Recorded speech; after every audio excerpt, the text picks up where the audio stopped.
Welcome back. This is the third lesson in our 8-part Insight LSAT Prep Course. In our last lesson, we focused on LSAT logic and arguments.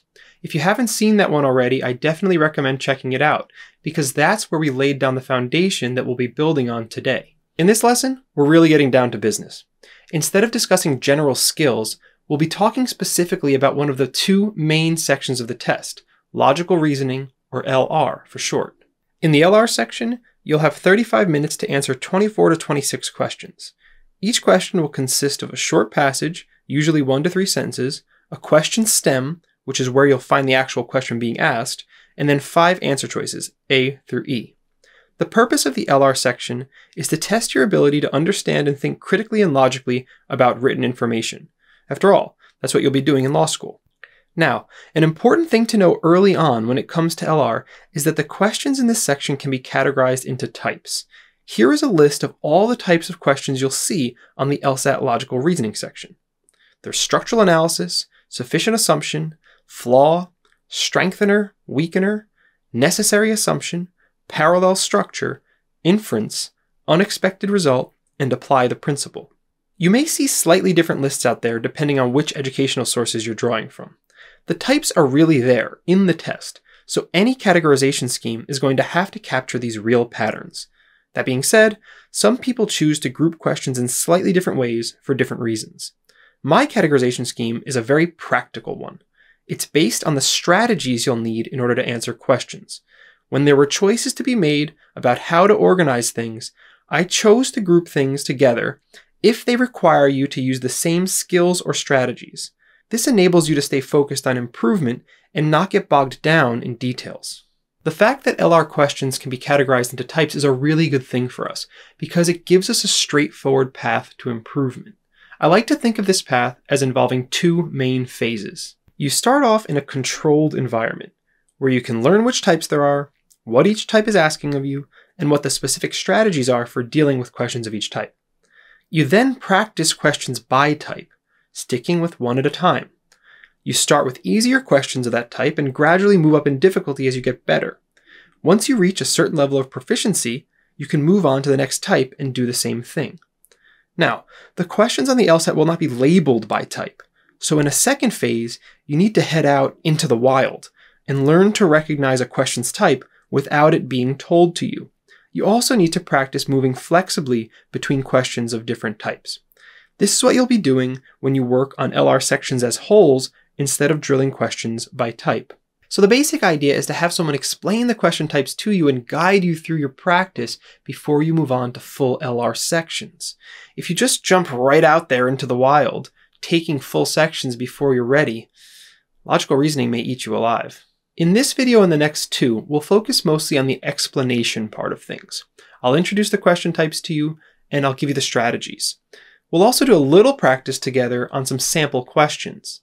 I'll tell you ahead of time, these will be on the easier side of the difficulty scale.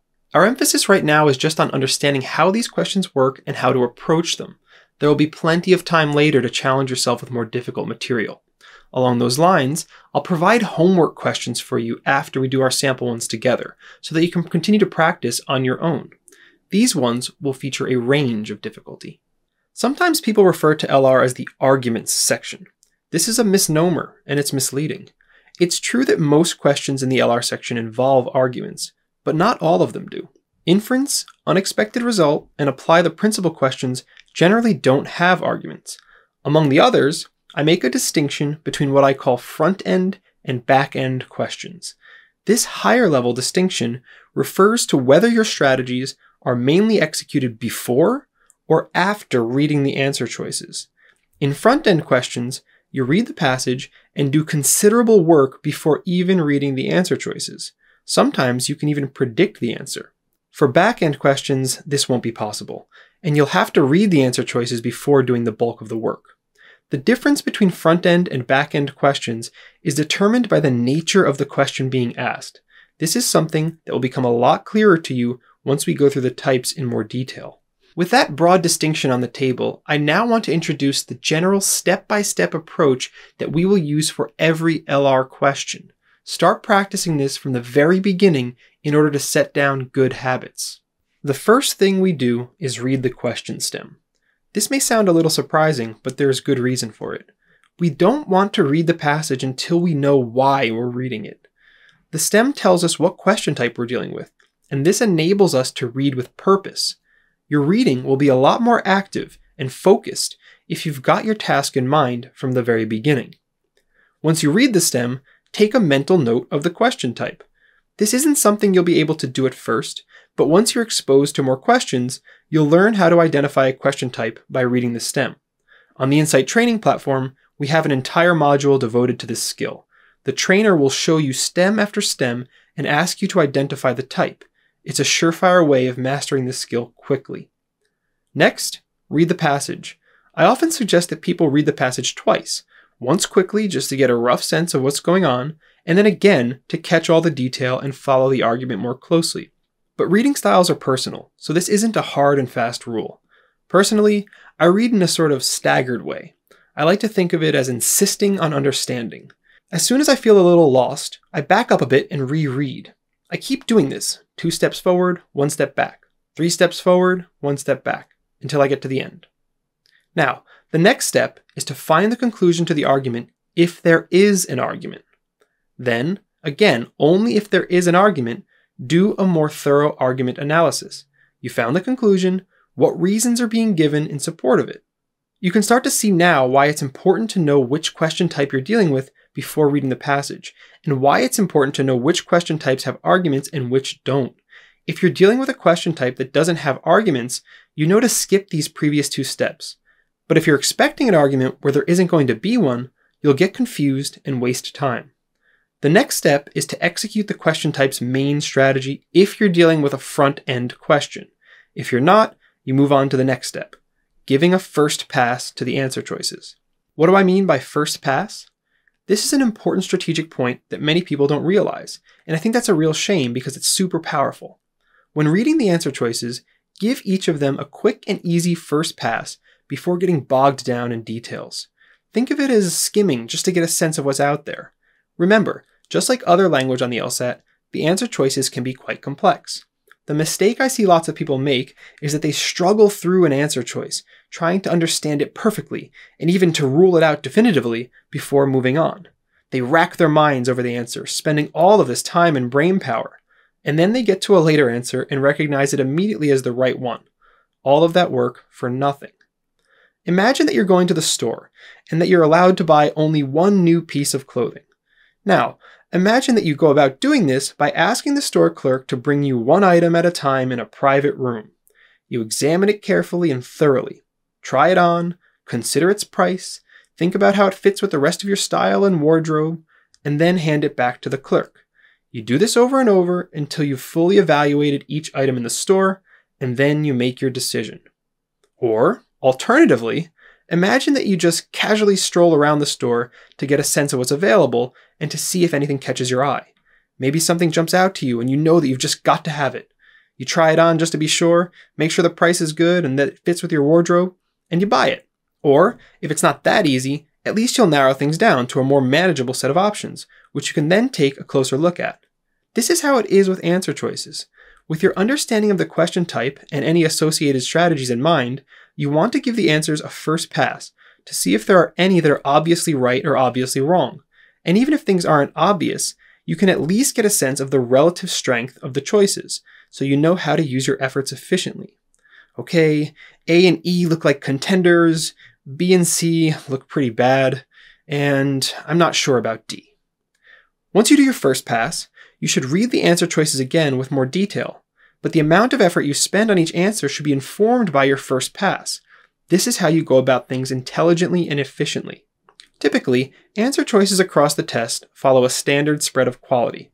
This may be something that's hard to appreciate until a bit later in your preparation, maybe in a couple of months when you've got a lot more experience, but I'll flag it for you now anyway.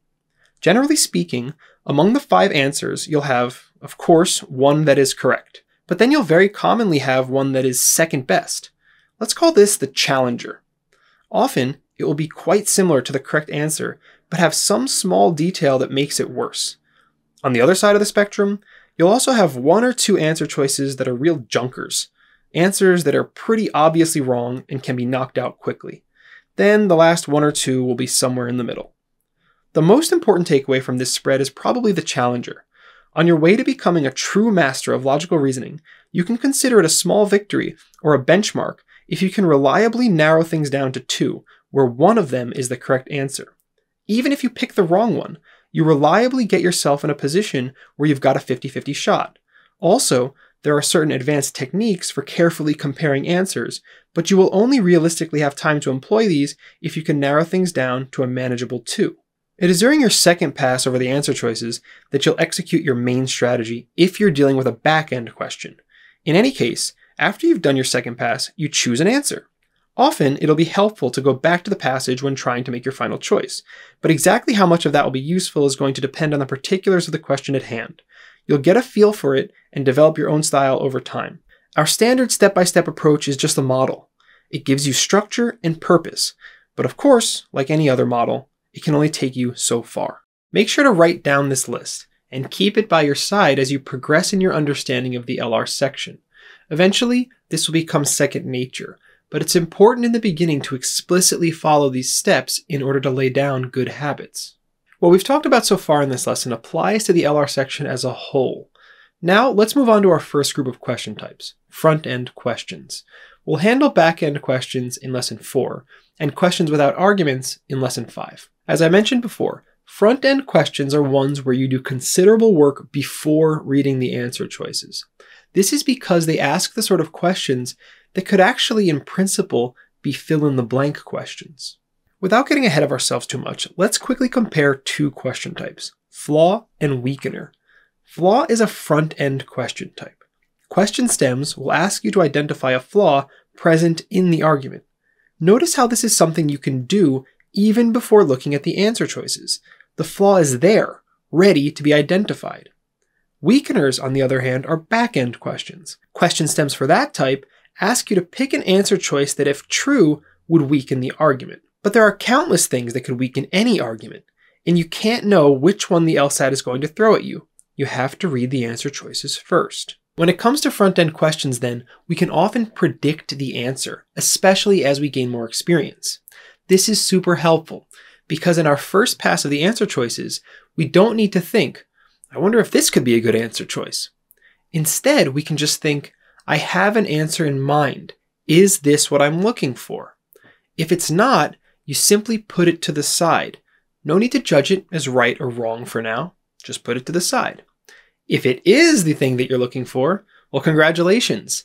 You can confidently hold on to that as you quickly go through the other answer choices and see if anything else can compete. Then, if nothing else looks promising, just double check your answer choice, and that's it. Move on. In this lesson on front-end questions, we'll deal with just 3 question types. We'll start off with structural analysis. Then we'll move on to sufficient assumption, and we'll finish off with flaw.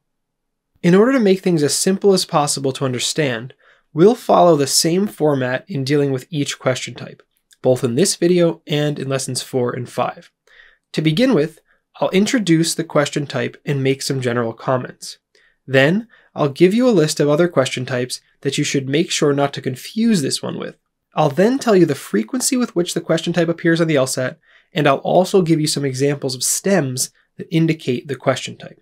Next, we'll move on to discussing the strategies that will be helpful in approaching questions of the type we're working on. Occasionally, I'll take a little detour to describe more general concepts that might be helpful for other question types too, but are especially relevant to the one at hand. I'll also be sure to explicitly mark any specific skills or tools that you should focus on. Once we're done talking about the question type, we'll practice. I'll give you some sample questions and we'll work through them together. I'll then finish off by giving you a list of homework questions. The questions for the homework will all come from the same previously administered tests, which you can access on LawHub or through the Insight training platform. I've reserved tests 101 through 105 for homework, and I've also organized these questions by difficulty, easy, medium, and hard. I've created these lists of homework questions specifically for those of you who are engaged in self-guided study for the LSAT. Work through the easy ones first, review your work, and then move up in difficulty. I wouldn't worry about the hard ones in the beginning. Once you finish the medium ones, just move on to the next question type, then come back to the hard ones later. For those of you who are using the Insight training platform, you can ignore the homework lists entirely and just use the dedicated training modules right on the platform. For each question type, you'll be given questions that correspond to your skill level. You'll gain experience points for correct answers, and as you level up, the questions will get more difficult. The platform's algorithm will also tell you when it's time to move on to other question types and when you should go back and try to improve, depending on your personal strengths and weaknesses. The whole system is designed to take all of the organization work off your plate so you can devote yourself entirely to improving your skills. All right, enough with the preliminaries. Let's get started with our first question type, structural analysis. When teaching people about the LR section, I like to start with structural analysis questions because the skills that you need to use in completing these questions are the most fundamental, and they apply to most other question types as well. Remember steps 4 and 5 of our standard approach to tackling questions? When a question has an argument, you start by finding the conclusion, and then you do a fuller analysis by figuring out how the other statements in the passage relate to that conclusion. For structural analysis questions, that's pretty much all there is. Now, there are 3 main ways that the LSAT will test your structural analysis abilities. First, you may be asked simply to find the argument's conclusion. Second, you may be asked about the role that a specific statement plays in the argument as a whole. And third, you may be given a dialogue between 2 people, where at least one of them is making an argument. And here you'll somehow be tested on your ability to follow that exchange. All of these tasks test essentially the same skills: finding the conclusion and recognizing relationships of support between claims. The main question type to not confuse structural analysis with is inference. As you'll see in lesson 5, some inference question passages end with a blank, and they ask you which answer choice best fills in that blank. That's different from the find the conclusion version of the structural analysis question, where the conclusion is there already in the passage, ready for you to find it. Structural analysis questions make up 15 to 16% of all LR questions, so they're very common. Luckily, they're also one of the easier question types as a whole. Here are some typical stems that indicate you're dealing with a structural analysis question. Which one of the following most accurately expresses the main conclusion of the argument? The claim blah blah blah plays which one of the following roles in the argument? Name and name disagree over which one of the following? And name's reply to name's argument proceeds by. The first one of these indicates the main conclusion version. The second indicates the role played version. And the last 2 indicate the dialogue version.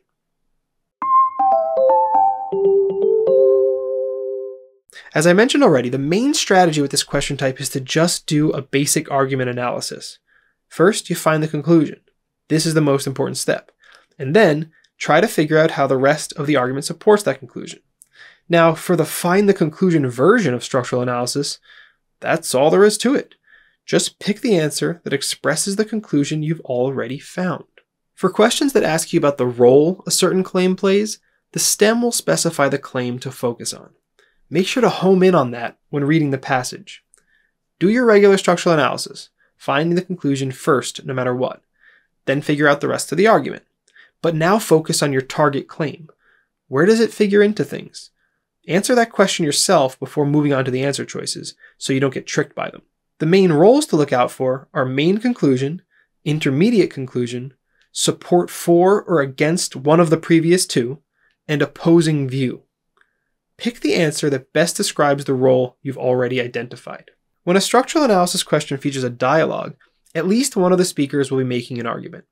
The other person will then either also make an argument, usually in opposition, or otherwise somehow comment on the first person's argument, usually by criticizing it. The STEM will tell you what to focus on.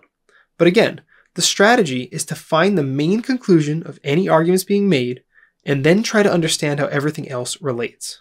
Now let's try applying these strategies to some examples. For each one, I suggest that you pause the video first and work through the question on your own. You'll get a lot more out of it this way. Then, I'll give you some hints, and this is meant to replicate a nifty little feature that we have on the Insight training platform, a feature that I call Insight Mode. While learning, it's good for you to get hints rather than just finding out immediately what the right answer is. Delaying the big reveal will keep you active and critical. When we enable insight mode in these videos, I'll highlight any signal words that are in the passage, and I'll also highlight the passage's conclusion. I'll also give you hints for each answer choice that encourage you to think about them in different ways. I won't read these hints out loud, so I suggest that you pause your video again here, read through everything, and think about the question again. After that, we'll disable insight mode, and I'll talk through the question with you. Here's our first structural analysis question. Pause the video now and work through it on your own.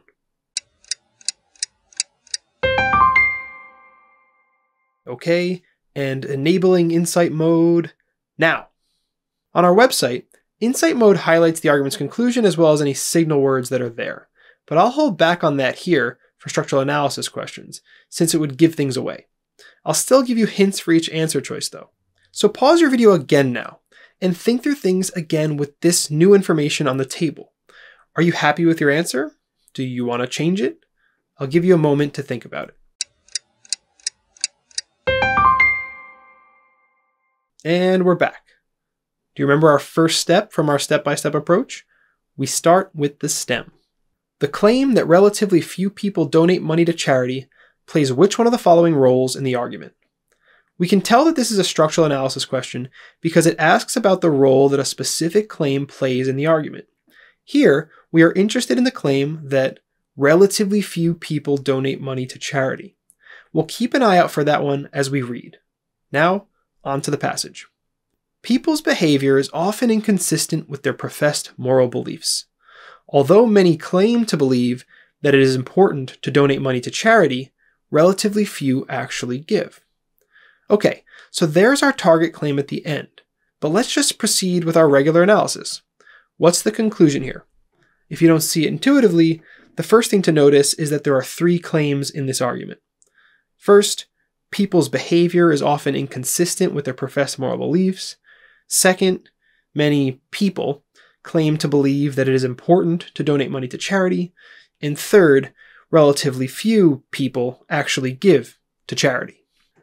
Now, we don't have any signal words, but we can still use the skeptic's perspective or the SO test. Because we haven't narrowed things down to just two contenders, which is the situation where the SO test is most useful, I'll try the skeptic's perspective. Let's go with the first claim. People's behavior is often inconsistent with their professed moral beliefs. Why should I believe that? When asking this question, I can see that the next two claims together actually create a sensible answer. They give an example of a moral belief that people have but don't act on, so they serve as support for the first claim about inconsistent behavior. We've got a positive hit right away. The first sentence is in fact the conclusion. And we can see from this same exercise that our target claim, that relatively few people donate to charity, is one of two pieces of support that work together to bolster the conclusion. So, the role that it plays is support for the conclusion. Because this is a front-end question now, we can take the product of our efforts right into the answer choices. Rather than carefully considering each one, we can just see if the answer that we want is there. And as we scan down, looking for something like support for the conclusion, what do we see? A, it's the argument's conclusion, no. B, it's evidence used to support an intermediate conclusion. Support is good, but it's not for an intermediate conclusion. There isn't even one of those. C, it conveys a point of view that opposes the view of the author. That's an opposing view, not what we're looking for. How about D? It is used as evidence in support of the conclusion. Yeah, that's what we want. And it's almost certainly right. But just for good measure, let's look at E as well. It is an intermediate conclusion in the argument. No, there are no intermediate conclusions here. So we've got it, D. And that is, in fact, the correct answer. And now for another example. Okay, here's another one. Pause the video and work through it yourself.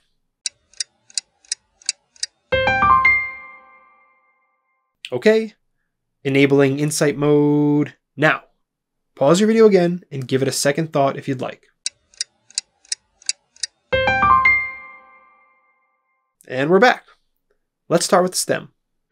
Which one of the following most accurately expresses the main conclusion of the argument? Another structural analysis question, this time asking us to find the conclusion. Pretty straightforward. Let's read the passage.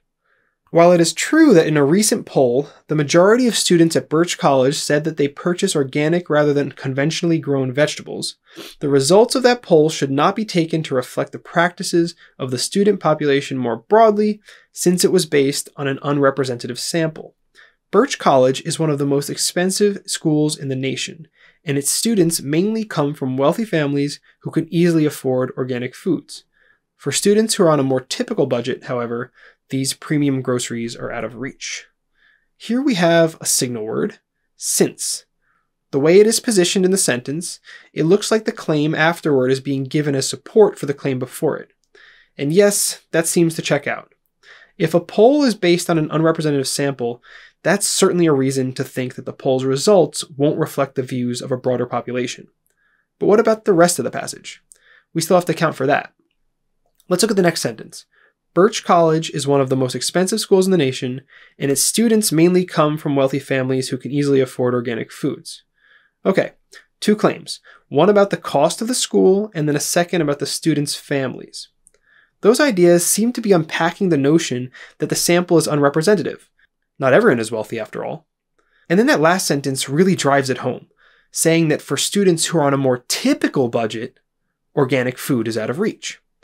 It looks like the rest of the passage is thus support for the idea that the sample is unrepresentative, which seems to be an intermediate conclusion on the way to the final conclusion. Okay, so our signal word gave us an initial clue as to where the conclusion was, and we checked the rest of the passage to verify. I think we've got it. The conclusion is that the results of the poll shouldn't be taken to reflect the practices of the student population more broadly. Do we have that in our answer choices? Yep, there it is in answer choice C. Take a look at the other ones for good measure if you'd like, but C is going to be our correct answer. Notice how it doesn't make as much sense to say, for front-end questions, well, why isn't D correct? Or, what's wrong with A? Because we've done work up front, we already have something in mind, so we're not trying to defeat the answer choices. We're just trying to find the answer that we've already selected. Let's do one more. Okay, you know the drill by now.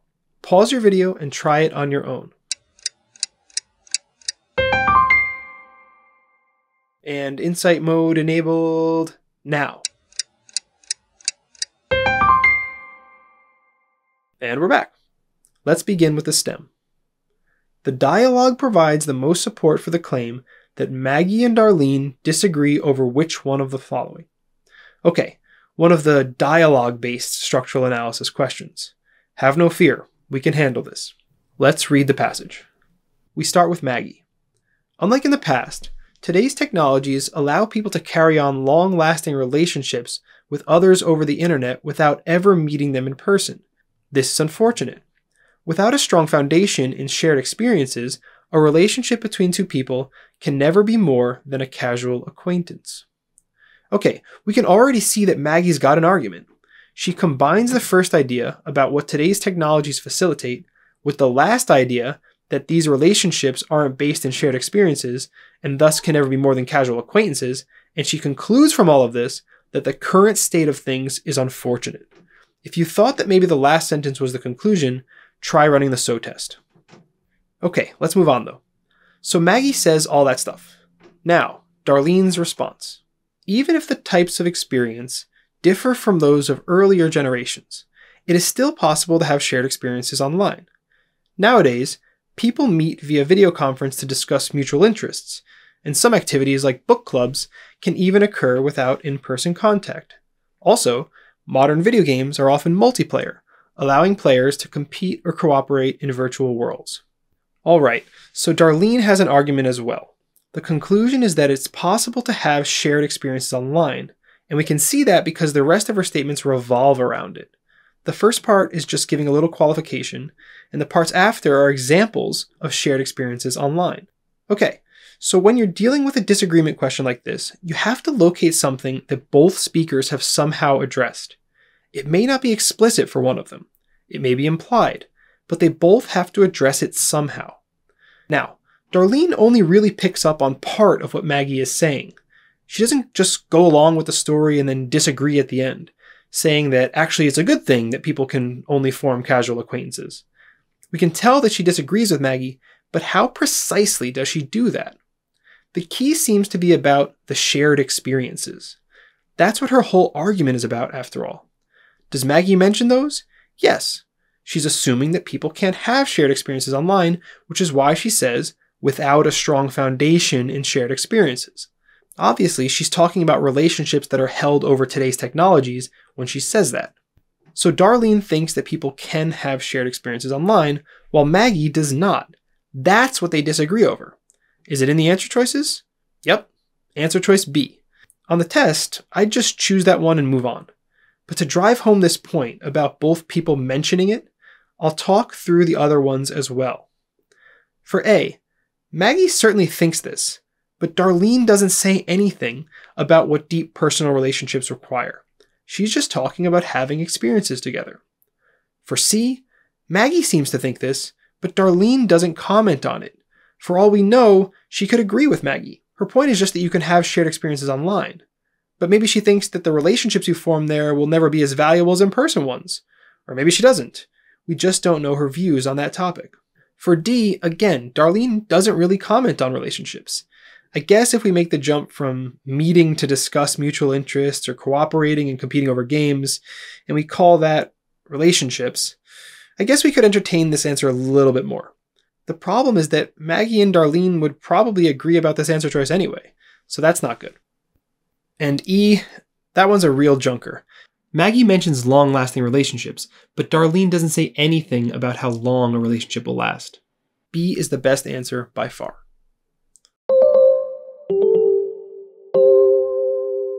Okay, I hope you did well with those. Here is your homework for structural analysis. Remember, this is just for those of you engaged in self-guided study. For those of you on the Insight training platform, just do the drills on the website. You can pause the video now to take a screenshot of this, or you can find the same list at insightlsat.com/homework. In general, I would recommend going through the whole course before doing any homework. That way, you expose yourself to all the material and begin making connections. Then you can go back, rewatch just the segment on the question type you're about to focus on, and then do the easy and medium homework questions. Then, later in your prep, you can come back to the hard ones. This spaces out your engagement with the material and facilitates more long-lasting learning. All right, pause the video if you're going to, because we are moving on now. Sufficient assumption is a question type that takes some time to warm up to. The reason is that it involves concepts that may be unfamiliar to many test takers at first. I think the best way to ease into it is to remind you of some ideas that we discussed in lesson 2. If you remember, in that lesson, I said that sometimes arguments can feel like just stacking up reasons on one side or another of an issue. But that other times, especially when conditional logic is in play, the arguments can feel a lot tighter. Let's revisit that idea now. Remember the pizza argument? The best version of it we came up with went like this. We had two pieces of support, pizza is delicious, and pizza is affordable, and we concluded that we should order pizza for dinner tonight. Now, this is definitely an argument in the sense that reasons are given in support of a conclusion, but it's not a particularly strong one, to be honest.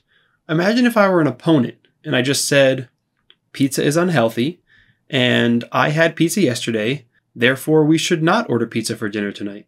These seem like perfectly good points in response, and now we've found ourselves playing the game of comparing the strength of various reasons.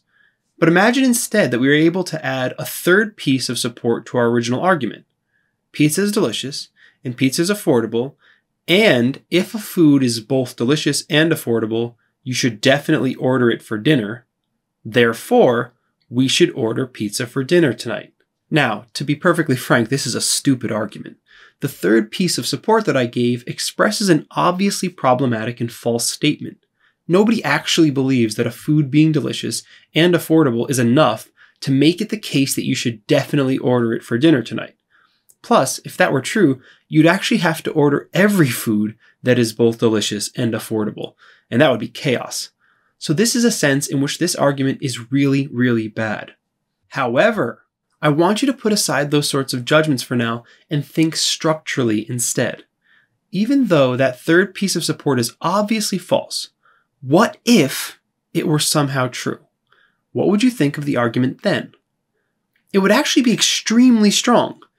Just like the arguments from lesson 2 that also used conditional logic, the conclusion here just falls out of the support as a matter of simple inference. It's now just like the Socrates argument. Socrates is a man, all men are mortal, therefore Socrates is mortal. Our new bolstered pizza argument is so much stronger than it was before. In fact, notice that it is impervious to the other considerations we raised a moment ago. The fact that pizza is unhealthy or the fact that you had it yesterday don't affect this argument at all. They are suddenly irrelevant because we have a rule about what we're supposed to do when food is delicious and affordable, and it doesn't make any exceptions for health or redundancy. What we've done here is tightened up this argument. We removed the gaps between the support and conclusion, the same gaps that other competing ideas were slipping in between before. Again, put aside the fact that we did this tightening with a dubious claim. The point is a structural one. If we were somehow able to take this third piece of support on board, the argument would be in great shape. Sufficient assumption questions ask you to select an answer choice that, if you were able to take it on board, would tighten up the argument. You don't question the plausibility of answer choices for this question type. You grant their plausibility and instead focus on logical structure. It's called sufficient assumption because the answer choices are assumptions that you're being allowed to make. Which one of them is sufficient or good enough to fill the gaps in the argument? Now, there are two other question types that I don't want you to confuse sufficient assumption with. The first is necessary assumption, which we will get to in the next lesson. Those sound similar, but are very different. Correct answers there provide assumptions that are needed for the argument to work. If you can't bring them on board, the argument will fail. In contrast, you don't need the correct answer choice for sufficient assumptions. It's just good enough. The big difference is that something may be good enough by being too good, in which case it would be sufficient but not necessary. For example, imagine that you wanted to buy a cookie at the store, and the clerk said it costs $2. This would mean that it is necessary to pay $2 for the cookie. It's also sufficient, it'll get you the cookie, but let's focus on the necessity for now. You need to pay $2 for the cookie. But what if you then replied, all right, but how about I give you $100 for it? I'm sure the clerk would be delighted. $100 is certainly good enough to get the cookie, but it was never required. So it's sufficient, good enough, but not necessary. We'll revisit these ideas when we talk about necessary assumption questions in the next lesson. For our purposes now, the upshot is that answers for sufficient assumption questions can be way stronger than they need to be. That's not a problem here. The second question type you shouldn't confuse sufficient assumption with is strengthener, which we also discuss in the next lesson. Strengtheners ask you to find answer choices that, if granted, make the argument stronger. But they aren't about structure or tightness usually. They're more like adding another independent reason in support of the argument. So if we have our original pizza argument, pizza is delicious and pizza is affordable, therefore we should order pizza for dinner tonight, a correct strengthener answer choice might add something like, every pizza comes with a brand new car for free. Add that to the argument and it really seems like the question is settled. But notice that it's settled in a very different way than with the sufficient assumption questions. The reasons stacked up are really powerful, but they aren't logically tied together in the same way. If this difference isn't clear to you yet, I recommend spending an extra moment considering these ideas and perhaps going back a few minutes in the video to rewatch. Sufficient assumption questions are relatively rare, making up only 5 to 6% of all LR questions. So, while I strongly recommend that you prepare fully for the test and learn all of the question types to the best of your ability, you can make sufficient assumption a lower priority, especially given that it involves a somewhat trickier concept. Stems that indicate sufficient assumption questions make reference somehow to the idea that the argument will be made right or fuller if you are allowed to take the correct answer choice on board. Here are some examples. The main conclusion above follows logically if which one of the following is assumed. The conclusion can be properly inferred if which one of the following is assumed. Which one of the following, if assumed, enables the conclusion of the argument to be properly drawn. These ideas of following logically, being properly inferred, and being properly drawn are all talking about the logical structure of the argument. In the LSAT sense of the words, a conclusion follows logically, or is inferred or drawn, when we're dealing with the tighter arguments. The pizza argument, before we bolstered it, may have had some reasons in support of a conclusion, but that conclusion wasn't inferred, strictly speaking. It didn't follow or fall right out of the reasons in the way that the conclusion does when things are logically tighter. To help you deal with sufficient assumption questions, I'm going to introduce a new skill and a new tool here. The skill will be finding the gap in the reasoning. The tool will be the bridge, since you'll use it to fill the gap once you've found it. Let's talk first about finding the gap. In sufficient assumption questions, there will usually be a jump that is made somewhere in the argument. Usually, this is a jump from one idea to another intuitively related but technically distinct one. So imagine if someone said the following to you. There is never any crime in our neighborhood. It is an extremely safe place to live.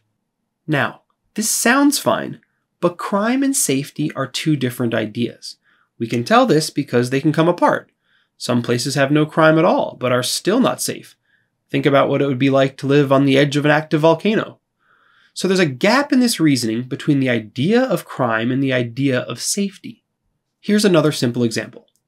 Moneybags Academy has the highest paid teachers of any in the district, so the students at Moneybags are receiving the best education in the area.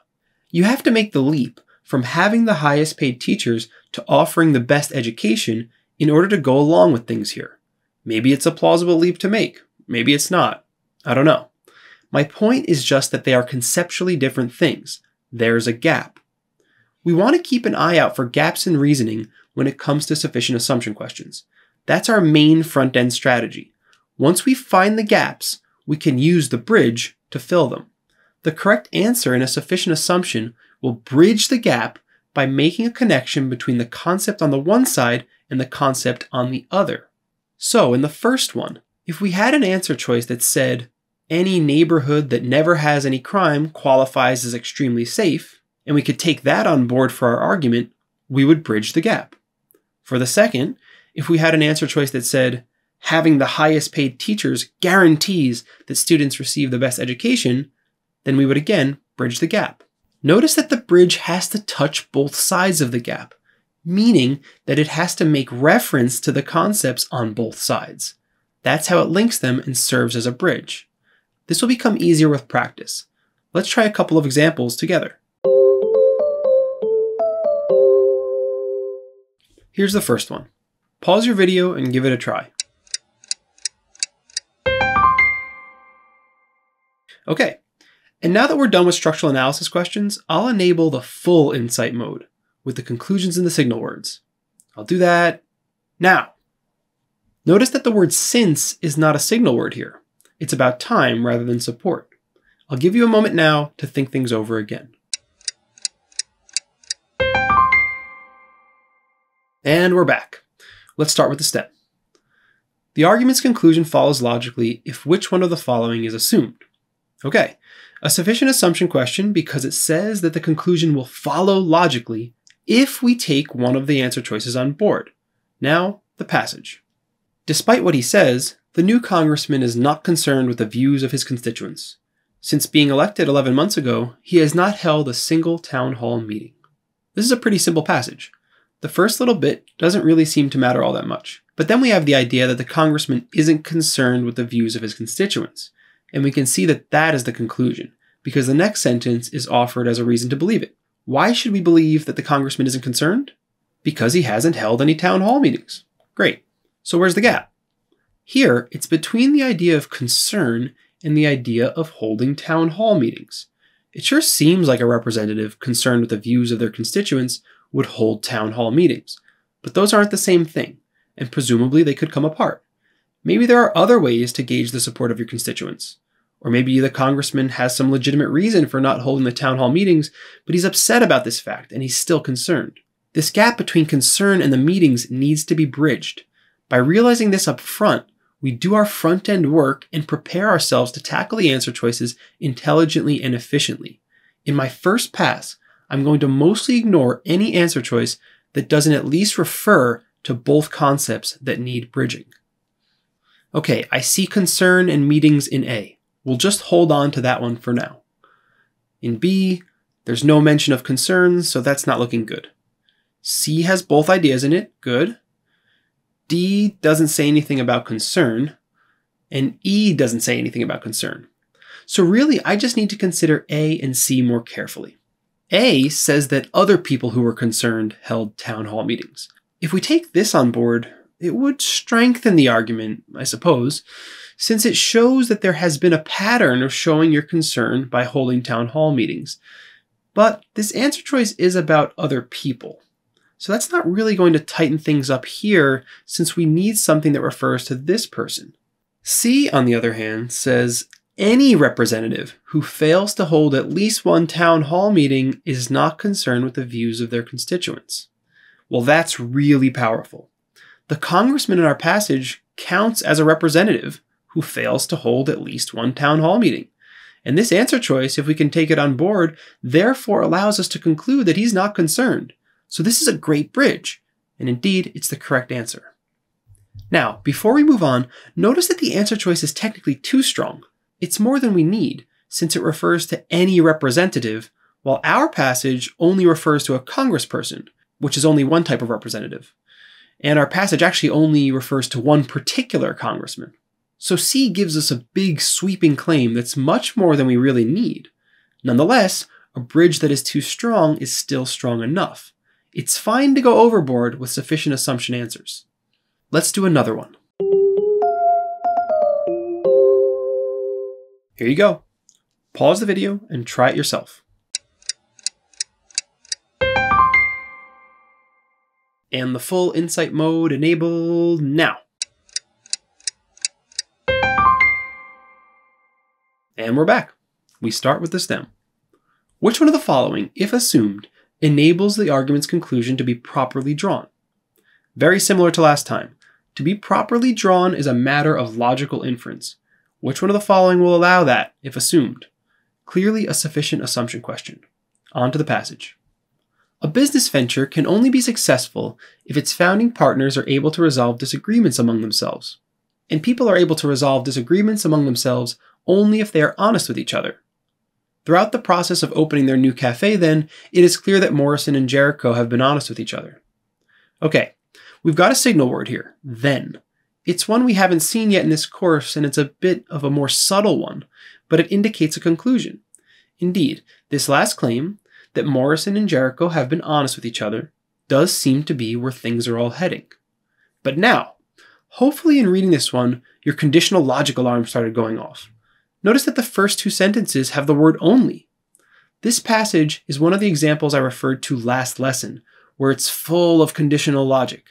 I'm excited to do this one with you because it gives us a chance to appreciate the power of the if-then, a tool I hope you remember from last time. As I think you're about to see, this question is really annoying if you don't use the if-then, but it's really easy if you do. Let's jump right into it, translating our conditional statements into if-then format and then building our little machines. First one, a business venture can only be successful if its founding partners are able to resolve disagreements among themselves.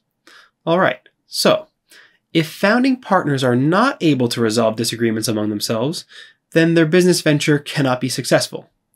If not R, then not S. And immediately we get our second if-then for free by taking the contrapositive. If S, then R. If you're not sure why or how I did that, go back and review lesson 2. But anyway, this says if a business venture is successful, then the founding partners must be able to resolve disagreements among themselves. Next one. People are able to resolve disagreements among themselves only if they are honest with each other. Okay, so if people are not honest with each other, then they will not be able to resolve disagreements. If not H, then not R. And the contrapositive, if R, then H.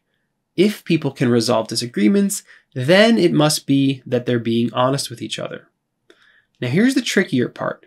The conclusion is just H. Jericho and Morrison have been honest with each other. Now, Let's take a look at everything we've got laid out. Notice first that we can chain together some of our if-thens.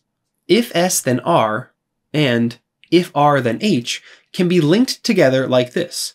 If S, then R, then H. If a business venture is successful, then it means the founding partners were able to resolve disagreements, and that in turn means that they were honest with each other. We can also link together if not H, then not R, then not S. Applied to this situation, it's that if founding partners are not honest with each other, then they will not be able to resolve disagreements, and then in turn their business venture will not be successful. Now, the conclusion of the argument is H. That's where we want to get. So it's the first chain here that really seems the most important for us. Remember, when it comes to if-then machines, if we have our input, then we get our output. And the argument wants that output. It's asserting the output, but we know from the fact that this is a sufficient assumption question that something is missing. Hopefully you can see it by this point. We don't have our input. Nowhere in the argument does it say that Jericho and Morrison were successful. If it did say that, if we were able to take that idea on board, then we could ride our if-then chain all the way to the conclusion. They were successful, so they must have been able to resolve disagreements. That's an output right there. But then it also becomes an input, and we keep rolling. They were able to resolve disagreements, so they must have been honest with each other. And that's the argument's conclusion. Okay, a fair bit of work up front. And this is definitely something that will take significant practice to get good at. But once you can get this far, you're in really good shape. Scanning down through the answer choices, we can see what we want right there in D. Morrison and Jericho's new cafe has in fact been successful. What's great about doing it this way is I don't have to puzzle through confusing answer choices like A, B, and E. They are all if-then statements, and I have to figure out what would happen to the argument if I took them on board. That's a lot to think about. But I already know that all I need is the actual fact that Morrison and Jericho have been successful, and then I can use the rest of the argument's claims to get to its conclusion. So we just skip all that struggle. If this went by a little too quickly for you, definitely rewind a bit and follow my reasoning again. If you didn't do it the same way when you were working on the problem yourself, rewind back to the beginning of the question and try it out for yourself using the if-then method. After all, practice makes perfect. The last thing to say about this one is that there was, in fact, a gap, just like before. The gap was between one of our if-then chains, if S, then R, then H, and the desired output H. You can't get from a conditional to its output unless you know that you're in the right condition. That itself is a sort of gap. Sufficient assumptions can be tricky at first, but stick with it. Here's a list of homework questions for you to practice on. Again, you can also find this on insightlsat.com/homework. Take note of these because we are moving on. Our next and final question type for this lesson is flaw. These ones really test your ability to evaluate arguments. So it's definitely a question type where you need to start with a strong argument analysis. Make sure you understand things, and then you can take up a more critical perspective. Flaw questions can be quite challenging at first, but they're also among the most learnable of the question types. The reason is that there's really only a limited number of standard flaws that the LSAT wants to test you on, and you can learn these. I actually recommend that over the course of your preparation, you keep a little list of the flaws that you find. You'll start to notice patterns. The questions may have different content, be about different subject material, but the flaws are the same over and over again. They're just wearing different clothing. The question type that people most often confuse flaw questions with is weakener. They're pretty different though. Flaw questions describe problems in the argument. Most of the time, this is done in abstract, general language, talking about the argument itself. Weakeners, on the other hand, provide considerations or possibilities that, if true, would challenge the argument. They might talk about some other situation, and you're asked to think about what effect there would be on the argument if that situation were actually going on. This is different from describing a problem in the argument as it stands. Flaws show up between 15 and 16% of the time, making them among the most common question types. Time spent learning the different flaws and practicing this question type is well worth it, highly likely to translate into points. As I mentioned a moment ago, answer choices in flaw questions describe a problem in the reasoning.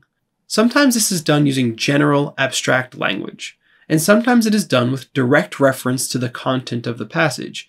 In either case, the STEM will either explicitly use the word flaw or say something similar. Here are some examples. The argument is flawed because it... Which one of the following most accurately describes a flaw in the argument above? The reasoning above is most vulnerable to criticism on the grounds that it... That last one is a little harder to catch, but it's basically saying that there's a problem with the argument, so you could criticize it by pointing that out. Now, on to strategy.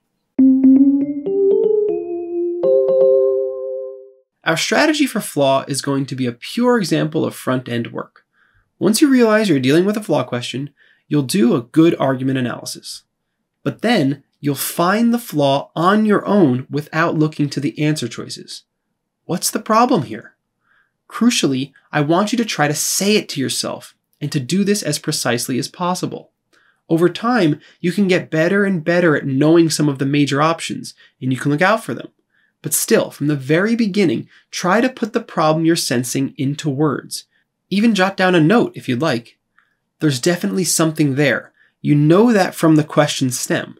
Can you find it? And can you put it into words? If you can, then all you have to do is see which answer choice matches. If you can't, or you can't do it precisely enough, you're going to have to look to the answer choices for some help. Then you can ask yourself, okay, is that going on here? But then you're in riskier territory, because the answer choices are designed to trick you. To the extent possible, and hopefully increasingly over time, we want to treat this question in a front-end manner and try to predict our answer. Let's try it out with some examples.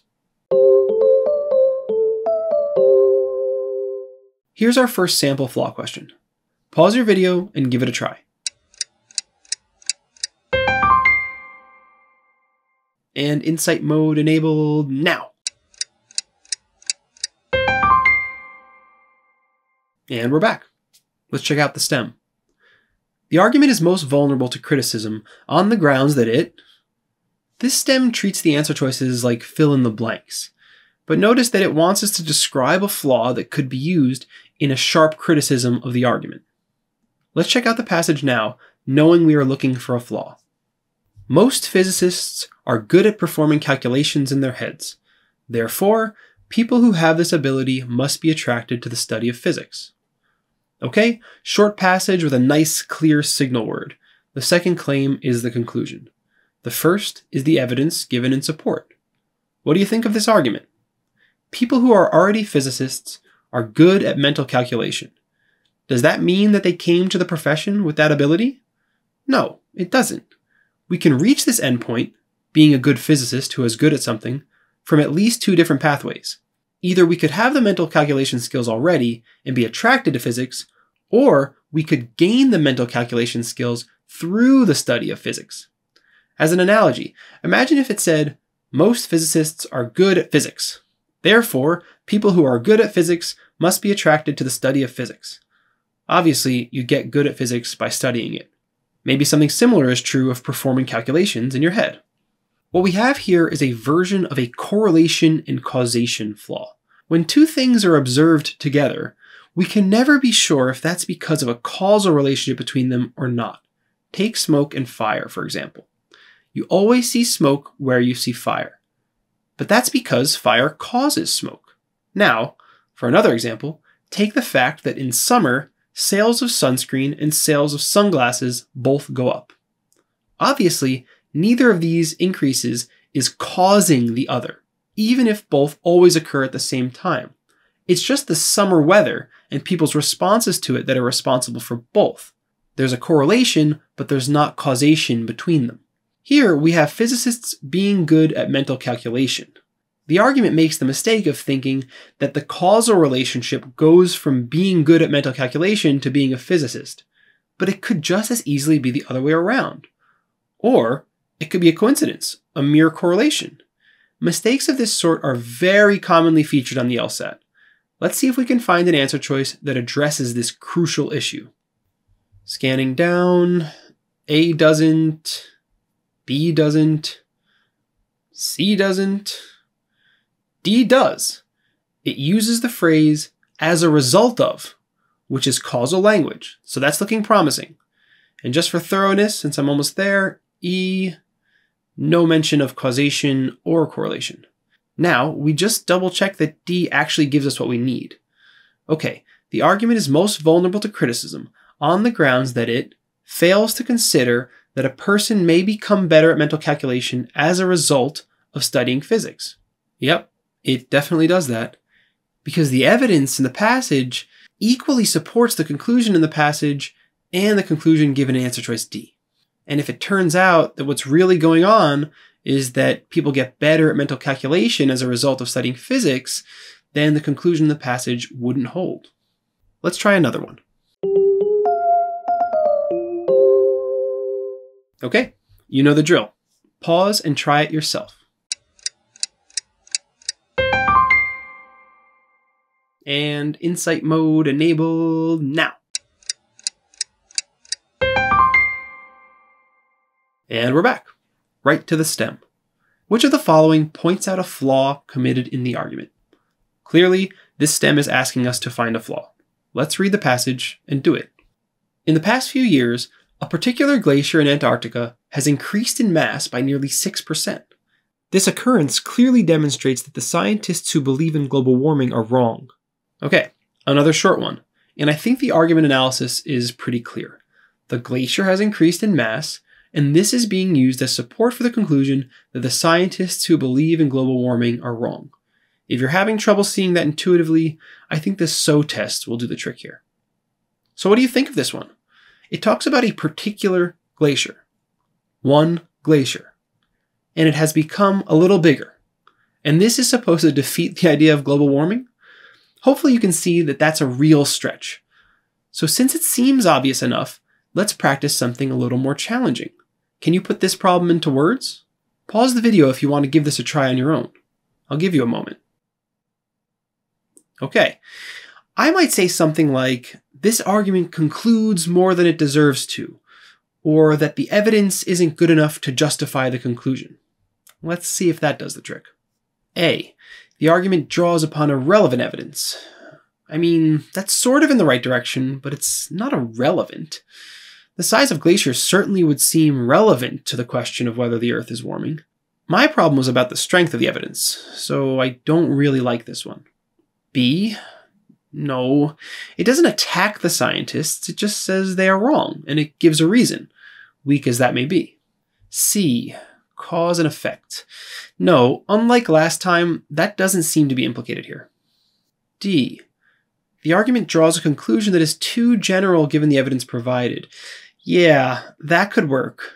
The passage claims something about the whole planet from the evidence of one particular glacier, after all. I like this one. And E, the argument draws support from evidence that presupposes the conclusion. No, the evidence is the mass of the glacier. That doesn't presuppose anything, really. D is the only real contender, and it matches what we were looking for. And in fact, D is the correct answer. Notice that this second sample question featured a different type of flaw from the one featured in the first sample question. Why don't we do one more together now? Pause the video and work through this one. Good luck. And some hints from Insight mode coming now. And we're back. Let's check the stem. The reasoning in the letter writer's argument is most vulnerable to criticism on the grounds that this stem is very similar to our first example. We're being asked to find a flaw that can be used to criticize the argument. Let's read the passage. This one is a letter to the editor, and here's what it says. Your paper recently published an opinion piece by a town resident who argued that the school budget should be cut in order to bring down municipal taxes and make it more affordable to live here. The views expressed in that article should not be taken seriously, however, because the author does not have any school-aged children and so is obviously motivated by self-interest. Okay, Let's begin with the argument analysis. We've got a few distinct claims here, and this whole thing is being said by a letter writer. First, we note that there was an opinion piece. Then we have what that piece argued, that the school budget should be cut. Then we seem to get the author's point of view, that the views in that article should not be taken seriously, and hopefully you can already hear that that's something we'll need support for. Why should I believe that, letter writer? Well, it's because the author does not have any school-age children, and so is obviously motivated by self-interest. Okay, so the first sentence is pretty much background information, and the second one gives a short argument. We shouldn't take the article seriously because of two features of its author. And technically, those two features form a mini argument of their own. It seems that the fact that the author doesn't have any school-age children is given a support for the idea that the author is motivated by self-interest. So the idea that the author is motivated by self-interest actually seems to be an intermediate conclusion here. We'll see if that matters. Ultimately, this is an argument for the conclusion that the claims in the article shouldn't be taken seriously. So what's wrong with all of this? Remember, on the LSAT and in law, arguments are not fights. They involve giving reasons in order to convince your listeners or readers of your conclusion. Importantly, they're not personal. The best reasons are impersonal, meaning they can be appreciated by anyone. That's how you convince someone, after all.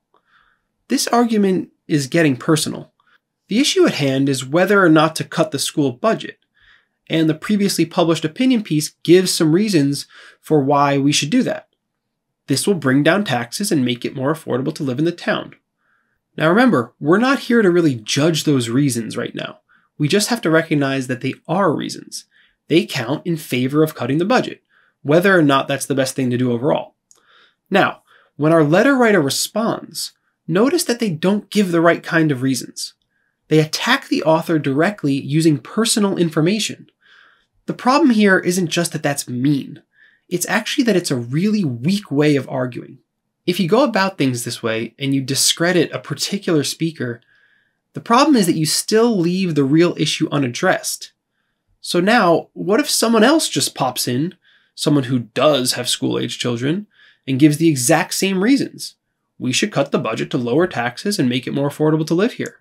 Now, your argument doesn't apply at all to this person, so you're left with nothing.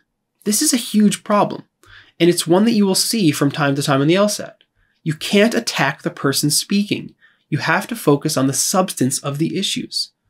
Let's quickly check our answer choices for something along those lines. Scanning. E. It attacks the person making an argument rather than addressing the reasons given in favor of that argument's conclusion. That's what we want, and it's our correct answer. Now, on the test, I would just pick that and move on. But for the purposes of this video, I'll give you a few comments on the other answer choices. Let's start with A. A says something that we don't actually require of arguments. You can attack an argument without additionally providing positive reasons for the opposite conclusion. That's fine and valuable, as long as you stay focused on the substance. So this one doesn't work. On to B. This one is really not a compelling answer. Perhaps the clearest reason is that it would be the opinion article writer who is doing this, if they're doing it at all, not our letter writer, and that's the target of our criticism. On to C. What's so vague about self-interest?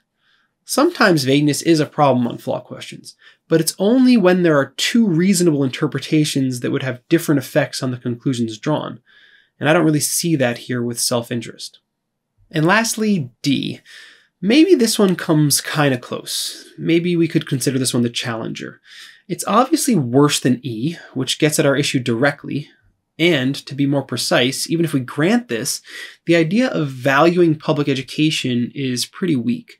The opinion article writer may value public education to some degree, but still be acting from self-interest in wanting to slash the budget. So even if our argument is failing to consider this, it doesn't really matter much. So E here. E is definitely our best answer. Okay, and here's your homework for Flaw. Like I mentioned, this is among the most learnable question types. I recommend that you make a list of the flaws as you encounter them on the test, right from the very beginning, Soon you'll find that you're not adding new items to the list, but noticing instead that you've already got them written down. In fact, I can start your list off right now. Take a last glance at this homework list, because I'm about to move on and give you some common flaws. And I'm doing that right now. Here's a list of common flaws to get you started. We can start with the 3 that we just saw: correlation and causation, insufficient evidence, and ad hominem, which is the Latin for attack on the person. And now I'll add a few more for you. Shifting terms. This is when the argument provides support for one thing, but then makes a conclusion about something else. You could think of it as a form of insufficient evidence if you wanted, though this one's really more about relevance than strength usually. Unrepresentative sample. This is one you'll get when dealing with research studies or experiments. The study is done on a group that has unusual traits relative to the broader population that the argument makes a conclusion about. We actually saw something like this with Birch College and the organic vegetables, even though that wasn't a flaw question. Part and whole confusion. Just because a part of something has a property does not mean that the whole does. For a simple example, consider a soccer team. A soccer team is made up of players. It's a whole that has parts. Now, those parts, the players, have families, but the soccer team as a whole doesn't have a family. In the other direction, a soccer team, as a whole, has an owner, but the individual players, the parts, don't have an owner. And finally, necessary versus sufficient conditions. We've touched lightly on this topic a few times now in the course, and I encourage you to keep an eye on it and develop your understanding of it over time.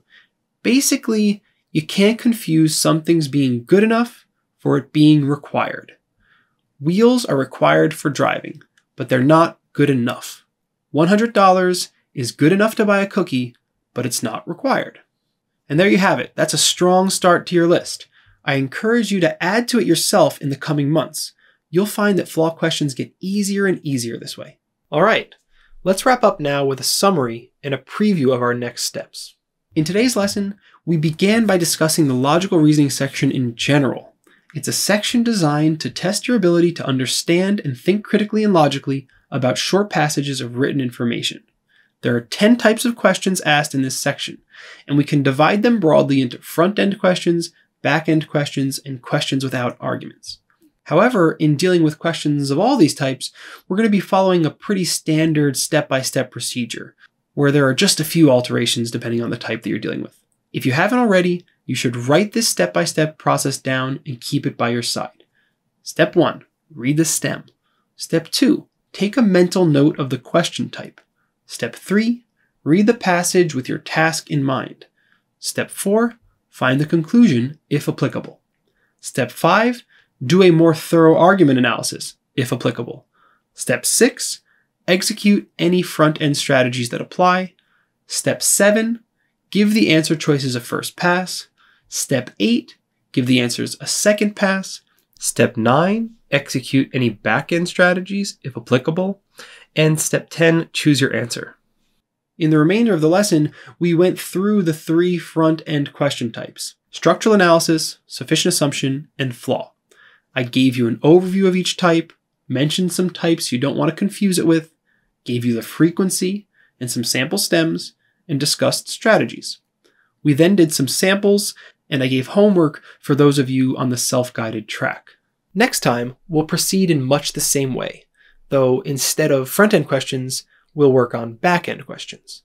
There are 4 of those: strengthener, weakener, necessary assumption, and parallel structure. When you're ready, meet me in lesson 4, where we'll go over those. I'll see you there.